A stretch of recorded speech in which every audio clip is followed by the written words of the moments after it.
Bom dia, boa tarde, boa noite. Hoje nós vamos falar sobre vírus. Nesta videoaula, nós vamos abordar as diferentes características dos vírus, as formas de reprodução e nós vamos citar alguns tipos de vírus e algumas características mais peculiares, como é o caso do vírus HIV. Beleza? Então, bora para a nossa aula. Antes da gente entrar em vírus propriamente dito, eu preciso conversar um pouco com vocês sobre Chamberlain.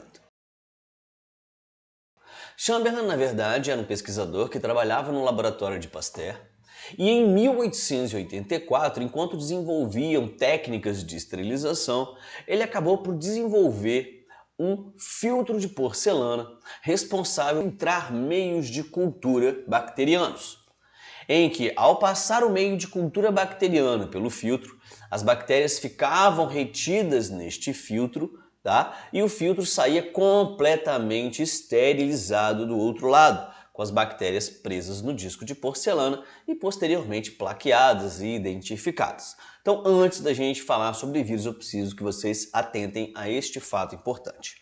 Por que isso? Porque a descoberta do vírus, parte dela está ligada a esse bendito desse filtro. Em 1892, Ivanovics, ele publicou um artigo em que ele fazia um teste sobre filtrado de plantas que estavam apresentando uma doença muito peculiar, que estava dando um prejuízo muito grande. Nós estamos falando aí de idos de 1892, 1900, onde o consumo do tabaco era algo extremamente rentável. Então o que estava acontecendo? As plantações de tabaco estavam sendo atacadas pela doença do mosaico do tabaco. O que esse cara fez? Ele pegou a planta, pegou a folha, macerou e criou um filtrado. Pegou aquele ali e foi tentar passar no filtro de porcelana, porque ele queria identificar qual era a bactéria que estava causando a doença do mosaico do tabaco. Porém, para surpresa dele, quando ele foi analisar o filtro de porcelana e ver as bactérias que possivelmente ele teria capturado, ele percebeu que essas bactérias não estavam ali. Ou seja, o filtro não tinha pegado nada. Tudo do filtrado havia passado para o outro lado. E aí, por curiosidade, ele pegou esse filtrado e colocou uma amostra e inoculou numa planta sadia do tabaco. E quando ele inoculou, a planta pegou a doença do mosaico do tabaco. Daí ele falou assim, cara, parece um veneno. Isso é um veneno, uma substância venenosa que ela passou pelo filtro de porcelana. Não é uma bactéria, ela passou pelo filtro de porcelana. Se ela passou pelo filtro de porcelana, deve ser um veneno, alguma substância venenosa. Daí o nome do vírus em latim. Porque vírus em latim significa fluido venenoso. Então Ivanovics foi o primeiro a nomear essas estruturas diferenciadas que eram os vírus. Então o nome do vírus vem dessa tentativa de fazer essa identificação, achando ser um tipo de bactéria que causava a doença do mosaico do tabaco. Mas somente em 1935, então olha lá, quase 40, 50 anos depois aí, o bioquímico estadunidense Wendell Meredith, ele vai conseguir fazer a cristalização do vírus do tabaco. Ele estava estudando sobre a cristalização de moléculas orgânicas para estudar a sua estrutura e resolveu fazer dos filtrados. E aí ele percebeu que aquelas estruturas, na verdade, não eram só uma substância química, mas um composto orgânico que estava ali. E esse composto orgânico, agora já identificado, conseguia-se fazer essa visualização a partir desse mecanismo de cristalização. Então foi só a partir dessa cristalização que realmente conseguiu-se confirmar a presença desses vírus, ok? Aí a gente vai agora para um embate clássico dentro da biologia, que é vírus, seres vivos ou não? Aí a gente vai ter uma série de características e essas características pesam para um lado, pesam para o outro. Você vai ter biólogos que vão trabalhar com a ideia de que vírus é um ser vivo, outros vão trabalhar de que o vírus não é um ser vivo e são duas balanças, dois pesos, duas medidas que precisam ser analisadas. Primeiro de tudo, a gente precisa entrar num consenso do que é vida. Isso se a gente conseguir, né? Porque quando a gente fala de vida, se você busca aí algum conceito, a gente pega na internet, pega num dicionário. O que é vida? É o estado de atividade incessante comum aos seres organizados. É o período decorrente entre o nascimento e a morte. Por extensão, vida é o tempo de existência ou funcionamento de alguma coisa. Se você olha só este conceito aí, olha, esse conceito, fica bem claro que vírus poderia se encaixar nesse critério. Porque é uma estrutura organizada? Sim, tem organização. Tem um período de nascimento, morte, tem um período de extensão, tem um tempo de existência. Então seria uma vida, né, o vírus. Quando a gente analisa esse outro conceito, a vida estudada na biologia pode ser entendida como um conjunto de características que mantém esses seres vivos em constante atividade. Esses seres se mantêm em constante atividade metabólica, fisiológica, bioquímica, genética, aí eles são considerados seres vivos. Aí o vírus já não se enquadra nisso. Por quê? Porque os vírus eles só vão ter atividade biológica considerada dentro de uma célula hospedeira. Fora de uma célula hospedeira, eles podem inclusive cristalizar, virar cristais. Ou seja, assim como o sal de cozinha vira um cristal, assim como o quartzo vira um cristal, a sílica e por aí vai embora, os vírus poderiam ter esse comportamento de substâncias até inorgânicas, tá? Formando cristais. Então quando você fala de vírus, mas é só isso que faz aqui a confusão? Não, a gente vai analisar aqui os pontos que dão a ideia de que é um ser vivo, os pontos que não são ideia para um ser vivo. Vamos pegar esses pontos aqui para vocês entenderem. Quando a gente fala que um vírus não é um ser vivo, a gente está se embasando no fato deles não possuírem metabolismo próprio, uma vez que eles vão precisar usar todo o maquinário da célula hospedeira para sintetizar um novo capsídeo, uma nova cápsula de proteína, para sintetizar suas enzimas, para duplicar o seu material genético. Tudo isso ele usa o maquinário da célula hospedeira. Não é organizado em célula. Um dos critérios de classificação de ser vivo é ter uma célula. E o vírus não tem uma célula. Tá? E outra coisa, os vírus podem cristalizar, virar cristais. Nenhum ser vivo vira cristal. Tá? Quando a gente fala, quando os pesquisadores colocam lá na ideia assim, ele é um ser vivo, que peso está sendo considerado? Os vírus se reproduzem e evoluem a uma resposta ambiental. Sim, tão constante evolução. Nós passamos aí por uma pandemia, né, de Covid, e nesta pandemia nós nos deparamos com inúmeras variantes, cepas que foram surgindo durante o processo da pandemia. E essas cepas, às vezes mais virulentas, às vezes pouco virulentas, mas elas foram se adaptando ao longo do processo da pandemia. Você teve várias que surgiram durante esse período. Então você vê que está se adaptando. A própria Covid especificamente, quando o SARS-CoV-2 apareceu, a virulência estava um pouco mais baixa, depois ela aumentou. Então assim, você tem, por quê? Porque houve mudanças nas proteínas de recepção, ou seja, ele teve que evoluir durante esse processo. Outra coisa, eles possuem material genético. Sim, é um critério de classificação de que seja um ser vivo. Eles interagem com outros seres vivos, interagem causando doenças, às vezes se fixando no material genético do outro ser vivo lá e permanecendo lá inerte. Depois a gente vai falar sobre ciclo lítico e lisogênico, mas ele pode fazer isso. Então quando a gente vai pesando nessas duas coisas, você vai encontrar às vezes então pesquisadores que vão trabalhar nessa linha de que o vírus não é um ser vivo, outros vão trabalhar na linha de que ele é um ser vivo. Professor, pelo amor de Deus, como é que eu vou saber se ele é ou não é? Gente, uma coisa que vocês vão ter que analisar é a questão. Porque a questão que for dada para vocês na hora de uma prova, a questão que for colocada para vocês num concurso, ela vai te dizer a linha de raciocínio que o pesquisador está fazendo ali. Se tem uma questão lá que está falando sobre a descoberta da bioquímica do vírus, que ele possui um metabolismo escondido, que ele tem esse material genético, que ele interage, que ele evolui em resposta ao ambiente. Então, você analisando essas características ali, da própria pesquisa, da própria enunciado, você consegue entender do que o autor está falando. Então, você não vai ter uma resposta a ele é ou ele não é. Vai depender da pergunta que está sendo feita a você, vai depender do enunciado da questão, do que o autor daquela questão está querendo. Você tem que se embasar, é claro, nesses dois critérios que a gente está colocando aí, para determinar se ele vai ser ou não é. Então é aí que você vai ter que pesar nesses dois pontos. De acordo, você vai ter que ter de posse dessas duas informações, saber se o autor quer realmente colocar ele como sendo um ser vivo ou não, beleza?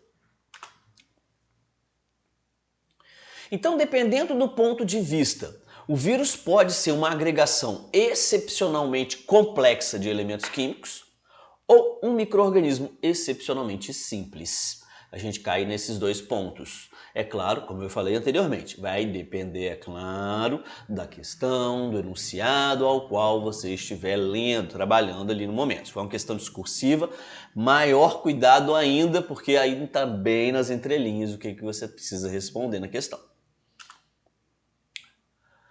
Vamos começar agora falando sobre a estrutura básica do vírus. Lembrando que a gente aqui vai trazer o básico sobre vírus. A gente não vai dar uma disciplina de virologia, a gente vai trabalhar aqui o conteúdo básico de virologia, de vírus. Quando a gente olha o tamanho dos vírus, aqui a gente tem essa imagem que nós podemos observar aqui, olha, uma hemácia, ao lado dela uma Escherichia coli, uma bactéria. Só analisando aqui, ó, uma célula, uma hemácia de 10.000 nanômetros de diâmetro, aqui uma Escherichia coli de 1.000 por 3.000 nanômetros de diâmetro, você viu o tamanho delas, e aí a gente aproxima ainda mais e nós vamos chegar aqui, olha, eu quero começar daqui, ó. Aqui nós temos um destaque para os ribossomos bacterianos, as únicas organelas presentes de uma bactéria, o ribossomo. Eles têm aproximadamente, olha, 25 nanômetros de diâmetro. Quando você compara o tamanho de uma molécula, essa organela é praticamente duas estruturas moleculares, tá? Essa molécula aqui, essa estrutura aqui do ribossomo, que tem 25 nanômetros de diâmetro. E você observa que o bacteriófago MS2, que tem 24 nanômetros de diâmetro, você observa que os vírus são estruturas extremamente pequenas. O poliovírus tem 30 nanômetros, o bacteriófago T4 tem 50 por 225 nanômetros, o tabaco, o mosaico do tabaco tem de 15 nanômetros por 300 nanômetros. O maior vírus que você vai encontrar, que é o small vírus, e em português que é o mimivírus. Em português você vai encontrar como mimivírus, mas é o chamado small vírus, smallpox vírus em inglês. Ele tem de 200 a 300 nanômetros. De 200 por 300 nanômetros. Então é algo muito pequenininho, tá? Ah, mas você consegue visualizar aqui só para mostrar que esse aqui é o maior vírus que você vai encontrar dentro de uma ameba, tá? Ele infectando aqui uma estrutura de ameba e aqui está o mimivírus, que tem aí os 300 nanômetros por 200 mais ou menos. Então você vai observar que mesmo ele ainda é uma estrutura bem pequena e vai ver que com uma estrutura pouco complexa, digamos assim. A primeira estrutura do vírus propriamente dito que a gente vai trabalhar aqui é o capsídio. O capsídio é um envoltório de proteína no qual você vai armazenar lá dentro o material genético viral. Além de proteger esse material genético viral, o capsídio ainda tem a função de auxiliar o vírus na entrada da célula hospedeira. Ele vai ser uma das estruturas que vai permitir a conexão. Depois a gente vai falar das fases de penetração do vírus, de entrada do vírus na célula. Então a fase de se ligar, a fase de adsorção, que ele vai ligando na estrutura para reconhecimento, quem liga são as proteínas que estão nesse capsídio, tá bom? Então aqui a gente vai mostrar aqui bem rapidamente, olha, o bacteriófago, o vírus do bacteriófago com suas proteínas virais, ali o material genético viral. E você observe que essas proteínas do capsídio é que vão ser utilizadas, olha, para permitir a entrada do material genético, injetado literalmente dentro da célula hospedeira. E lá ele vai controlar o maquinário celular e replicar, multiplicar as proteínas virais e vão liberar uma enorme quantidade de vírus quando todos eles já estiverem prontos e montados. Eles vão ser lançados lá para fora da célula bacteriana, no caso do bacteriófago T4 que foi mostrado ali. Todos esses capsídeos, eles são constituídos de subunidades proteicas chamadas de capsômeros. São essas unidades aqui, olha. Você vai observar, cada bolinha dessa aqui é um capsômero. E você consegue observar esse capsômero apenas ao microscópio eletrônico. Você só vai conseguir ver o capsômero ao microscópio eletrônico. Então, os capsômeros são responsáveis por formar o capsídeo. E esses capsômeros também ajudam a organizar o material genético viral. Além do capsídeo formado por esses capsômeros, alguns vírus apresentam uma membrana de fosfolipídio que circunda as partículas virais. Professor, de onde veio essa capa de fosfolipídio? Bom, essa cápsula, essa membrana fosfolipídica, ela é oriunda da célula hospedeira. Ela pode ser, em alguns casos, vinda direto da membrana plasmática, que é o meu caso do HIV, ou ela pode vir do complexo de Golgi, que é o caso do Covid-19, do SARS-CoV-2, do complexo do retículo endoplasmático, que brota lá do complexo de Golgi. Então vai depender, mas aqui a gente tem de exemplo aqui, olha aqui a membrana do Covid, isso aqui já é uma microscopia, isso aqui já é uma representação do SARS-CoV-2, a microscopia eletrônica, e uma representação digitalizada. Você vai observar que tem uma membrana e uma série de proteínas externas à estrutura viral. São essas proteínas que vão permitir a ligação do vírus na célula hospedeira. No caso do Covid, é chamado de proteína spike, tá? E essas proteínas se ligam na superfície da membrana celular. Então, além do capsídeo e da membrana, nós vamos ter um negócio chamado de núcleo capsídeo. O que é esse núcleo capsídeo? É um material genético associado a proteínas que organizam este material genético. O material genético do vírus, a gente até há pouco tempo acreditava que você só tinha vírus de DNA e vírus de RNA, o que ajudava bastante nos critérios de classificação. Porém, recentemente já foram encontrados vírus que apresentam os dois tipos ao mesmo tempo. São mais difíceis de ser encontrados? São, mas a grande maioria vai ser classificado como vírus de DNA ou vírus de RNA. A gente vai começar a falar um pouquinho agora como ocorre o mecanismo de reprodução viral. Esse mecanismo ele vai ser dividido em 4 fases. São só essas fases. Aqui eu estou resumindo as fases. A gente vai resumir em 4 blocos de fase. A primeira fase é a fase de adsorção, a fase de penetração, seguida da fase de eclipse e, por último, a fase de liberação. Então vamos falar de cada uma delas um pouquinho. O que seria a fase de adsorção? A fase de adsorção consiste na fixação do vírus na superfície da célula hospedeira. O vírus se fixa utilizando as proteínas do capsídeo ou as proteínas da membrana e se liga na estrutura. Essa ligação vai depender do vírus.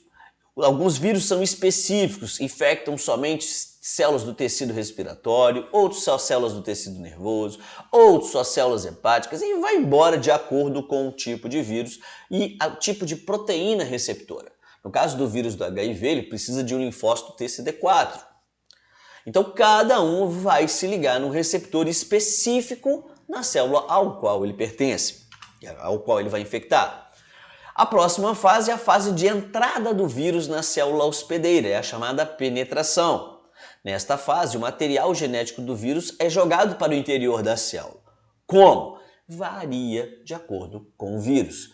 No vírus do bacteriófago T4 que a gente mostrou, literalmente o capsídeo inocula ele como se fosse uma injeção dentro da célula. No caso do vírus da Covid, induz a célula a fagocitar. No caso do vírus do HIV, as membranas se fundem uma na outra, jogando o núcleo capsídeo lá para dentro. Então isso vai variar de acordo com o tipo de vírus, ok? A gente só está falando o geralzão clássico. Depois a gente entra na fase de eclipse. Por que é fase de eclipse? Porque a fase de eclipse é aquela fase que está escondida, a fase oculta. É a fase que está dentro da célula e nada você está vendo.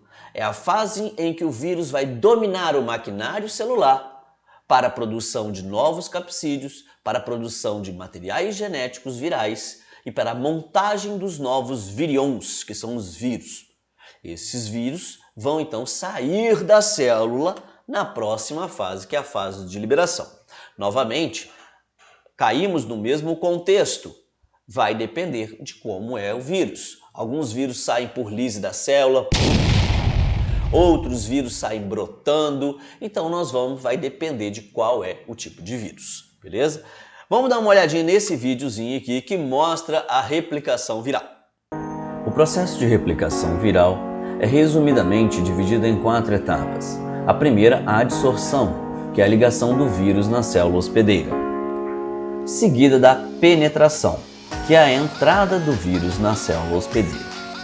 Por conseguinte, entramos na fase de eclipse, que é a fase que ocorre dentro da célula hospedeira, em que todo o material genético viral coordena a estrutura de replicação e síntese proteica celular para a confecção e produção de novos vírus.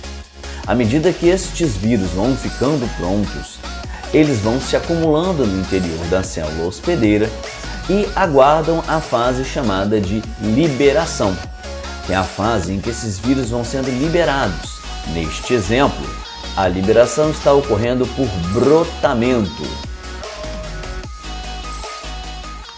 Bom, quando a gente fala desse mecanismo de reprodução e replicação, nós deparamos com um mecanismo que o vírus pode induzir durante essa fase. O que acontece? No momento em que o vírus entra na célula, ele pode optar por entrar numa fase chamada de fase lítica ou entrar numa fase chamada de fase lisogênica. A fase chamada de fase lítica é a fase em que o vírus irá ativar o seu mecanismo, irá se multiplicar dentro da célula hospedeira e irá brotar ou estourar a célula, se multiplicando naquele montoeiro de vírus.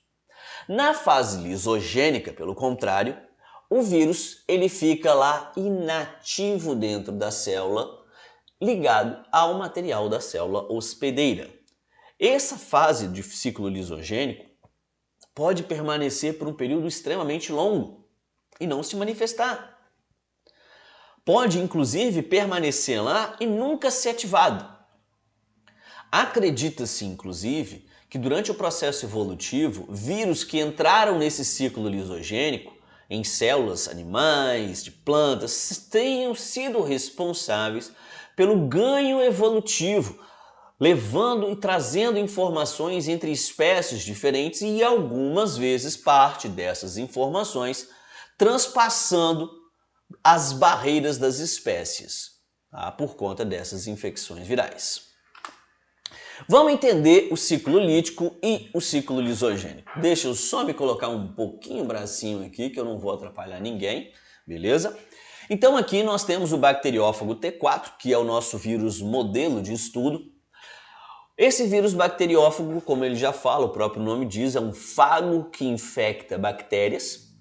Quando ele inocula o seu material genético na célula hospedeira, esse material genético viral ele vai controlar o material genético bacteriano, induzindo a multiplicação do material genético e a síntese de novas proteínas virais, que vão montar os capsídeos e vão sair de dentro da célula, liberando novos bacteriófagos que continuarão com o ciclo. Por que o nome disso é ciclo lítico? Lítico porque ele leva à morte, lise, rompimento, morte da célula em algum momento. A célula hospedeira vai morrer em algum momento. Se não na hora da explosão aqui, mas sim pelo menos no mecanismo de brotamento até a célula se esgotar e ir a óbito, tá bom? Quando a gente fala de ciclo lisogênico, agora deixa eu me voltar cá para baixo, eu vou me colocar aqui em cima um cadinho, bota eu cá em cima, eu aqui. Quando a gente fala de ciclo lisogênico, o que acontece com a célula durante o ciclo lisogênico? O vírus infecta, como aconteceu ali, ele entra, só que acontece um negócio. O material genético viral se recombina com o material genético bacteriano e permanece inerte dentro da bactéria. Ah, mas ela não se multiplica? Multiplica. Como é que se multiplica? De forma passiva. No momento em que a bactéria duplica também o material genético viral. Pode ser que num determinado momento alguma coisa dispare o ciclo e ele entre no ciclo lisogênico, levando a célula bacteriana à morte. Pode ser que nunca aconteça e a bactéria às vezes tenha algum ganho evolutivo nisso daí. Pode acontecer. É pouco provável? Pouco provável. Acontece? Muito raramente, mas acontece. Pois a gente vai ver nos mecanismos de reprodução bacteriana, mas pode acontecer, tá bom? Então a replicação dos vírus, a gente vai dividir a replicação deles de acordo com o tipo de vírus. Vírus de DNA. Um exemplo mais clássico é o vírus do bacteriófago, acabamos de falar sobre ele. O que acontece? O vírus entra, invade a célula bacteriana, ó, vírus de DNA.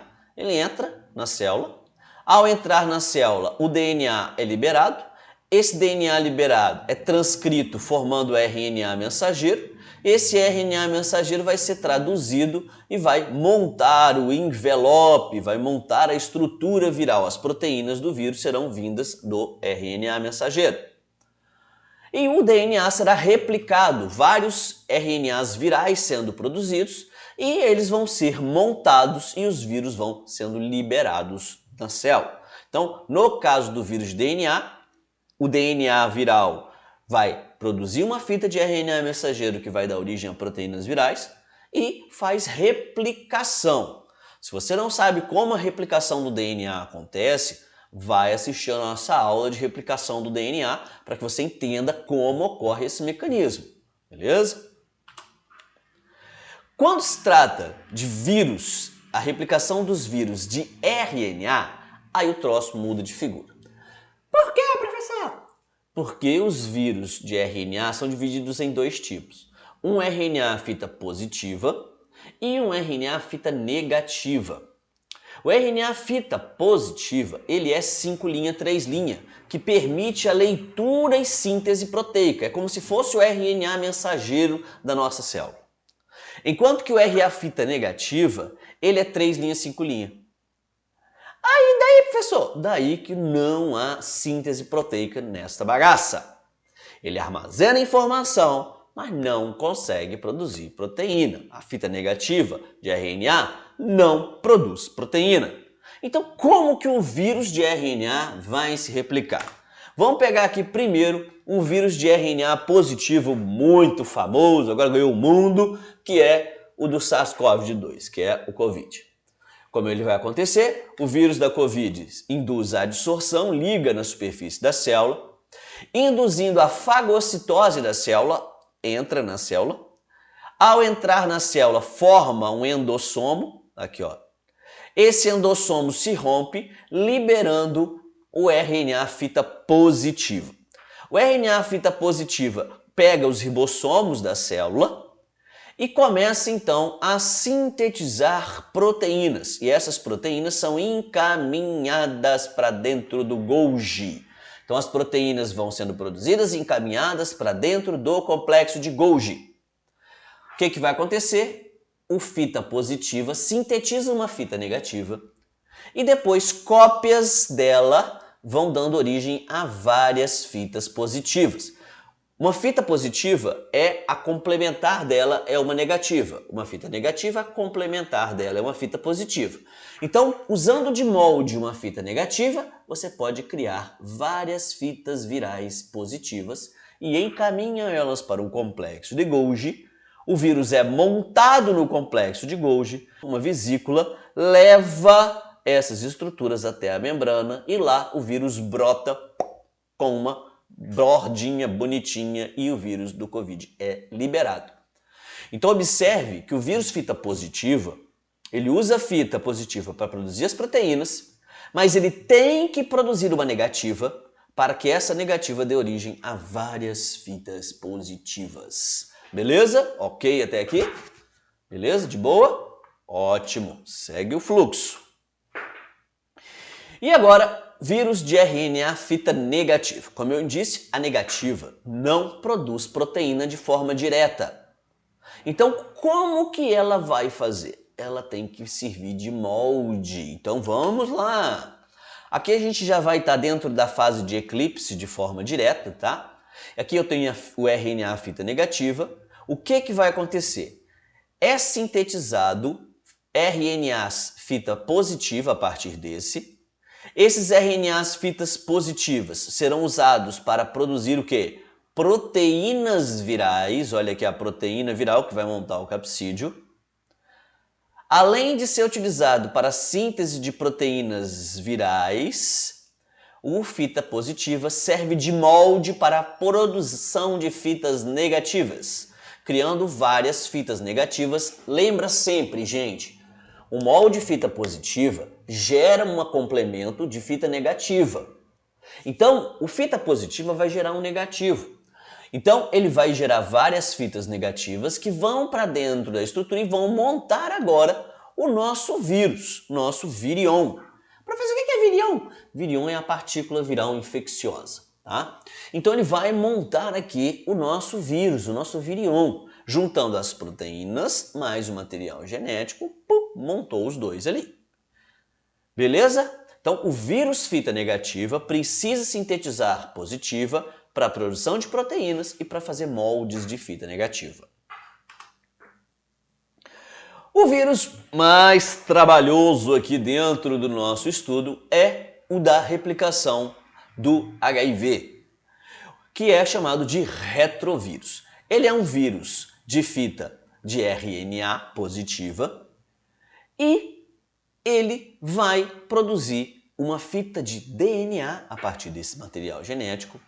E esse material genético agora de DNA duplo se conecta no material genético da célula hospedeira e comanda a célula na produção dos novos vírus. Nossa, professor, não entendi. Eu vou passar aqui um vídeo passo a passo, mas antes disso, deixa eu recapitular. O vírus do RNA, ele é um vírus de RNA que entra na célula. Ao entrar na célula, vai fazer a adsorção, penetração, entramos na fase de eclipse. A fase de eclipse dele, ele é um vírus de RNA. Ele replica esse RNA, transformando ele numa fita de DNA. Por isso que o nome da enzima é transcriptase reversa. Ao invés dela fazer somente a cópia, ela copia aquilo ali, produzindo uma fita de DNA. Depois, essa fita de DNA dá origem a uma fita complementar, que é encaminhada para o núcleo da célula. Lá, ele vai então comandar a síntese dos RNAs virais para produzir proteína e para produzir material genético viral. Feito isso, os vírus são montados e mandados para fora da célula hospedeira. Então, vamos dar uma olhadinha nesse videozinho aqui, onde eu estou explicando passo a passo. Eu vou explicar passo a passo o que acontece com o vírus do HIV, porque aqui fica mais fácil da gente visualizar. Então, bora lá!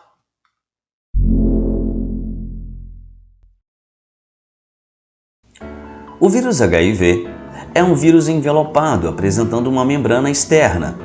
Aqui nós podemos observá-la, que é o envelope, o material genético na forma de RNA e a enzima transcriptase reversa, extremamente importante para a replicação deste vírus. O vírus HIV usa como célula hospedeira a nossa célula de defesa, o linfócito T helper. Na superfície do linfócito T existem receptores, chamados receptores CD4, que são importantíssimos para o sistema imunológico. E o vírus utiliza tal receptor para conectar, para permitir o processo de adsorção. Aqui nós podemos observar todo o mecanismo de adsorção do vírus, que é a ligação dele com a célula hospedeira. Observe que toda a estrutura viral ela apresenta um mecanismo para unir as membranas do vírus com a membrana da célula hospedeira. No momento da fusão das duas membranas, ocorre a etapa de penetração viral, no qual as membranas do vírus se fundirá com a célula hospedeira, permitindo que o capsídeo viral seja introduzido na célula. Neste momento, o capsídeo se desintegra completamente, liberando as enzimas e o material genético do vírus. Um destaque importante para o vírus do HIV é que ele apresenta uma fita de RNA, mas a transcriptase reversa irá transformar a fita de RNA em uma fita de DNA, inicialmente uma fita simples e posteriormente permitindo sua duplicação.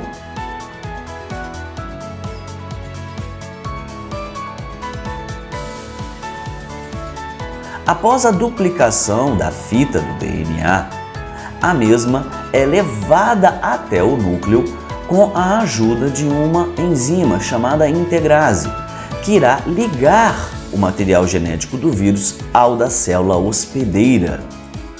Ao conectar o material genético do vírus na célula hospedeira, o mesmo iniciará os processos de transcrição, fazendo várias cópias do material genético viral. Aqui no vídeo representaremos apenas como uma única, lembrando que são várias cópias desse material. A fita do RNA mensageiro viral será levado até o citoplasma, que dará início à síntese das proteínas do capsídeo viral. Então o ribossomo irá produzir o capsídeo. Este capsídeo agora, juntamente com o material genético viral, será encaminhado até a membrana e lá haverá a montagem do vírus e a liberação do mesmo para fora da célula pelo processo de brotamento. Bom, meus caros, era isso que a gente tinha para hoje. Espero que vocês tenham entendido, espero que essa videoaula seja boa para vocês, que vocês possam utilizar ela para estudar. Eu coloquei aqui as características mais clássicas dos vírus, basicão, para que vocês possam utilizar, e peguei os vírus mais importantes do momento aí, o Covid, peguei aí o HIV, que são os vírus mais trabalhados. Na nossa próxima videoaula a gente vai trabalhar as principais doenças, bem resumido também ali para dar aquela recapitulada mais rápida para hora de uma prova. Beleza? Um forte abraço para vocês e se inscreva no canal e deixe o seu like aí para ajudar a gente no canal. Muito obrigado, forte abraço, fui!